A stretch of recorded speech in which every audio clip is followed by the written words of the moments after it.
Nararamdaman mo ba na wala ka ng halaga sa kanya at nararamdaman mo rin na siya ay nawawala ng gana at pagmamahal sa iyo?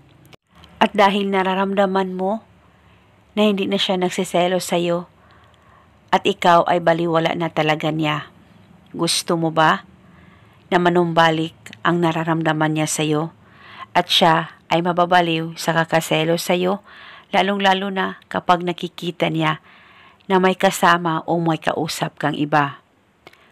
Kaya kung gusto mo na mababaliw sa kakaselos ang partner mo, ay gawin itong ritual na ibabahagi ko sa inyo ngayon. Ito'y napaka-epektibong ritual, basta dapat positibo ka at buo ang loob at tiwala mo sa mga ganitong pamamaraan. Pwede ito gawin sa kahit na anong araw o oras na gusto mo. Ang gagawin mo lamang, kumuha ka ng kahit na anong plastic, Ziploc ay pwedeng gamitin, at pagkatapos lagyan ito ng 1 kutsarang asukal. White o brown sugar ay pwedeng gamitin. At kumuha ka ng papel at panulat, isulat sa papel ang pangalan at apelido niya ng 3 beses. Dapat alam mo ang tunay na pangalan ng target nang sa ganon mapadali po ang talab nito.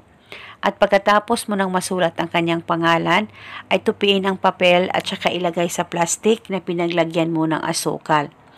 At pagkatapos, dalhin itong ritual kahit saan ka man magpunta at paniguradong mababaliw sa kakaselos sa iyo ang partner mo at manumbalik ang nararamdaman at pagmamahal niya sa iyo sa pamamagitan nitong ritual na gagawin mo ngayon. At wala na po kayong kailangan pang banggitin o ibulong na spell, basta gawin itong ritual na tama ang pagkagawa mo at itago o dalhin ito hanggang kailan mo gusto. At eto muna sa ngayon, maraming salamat po sa panunood. May God bless us all.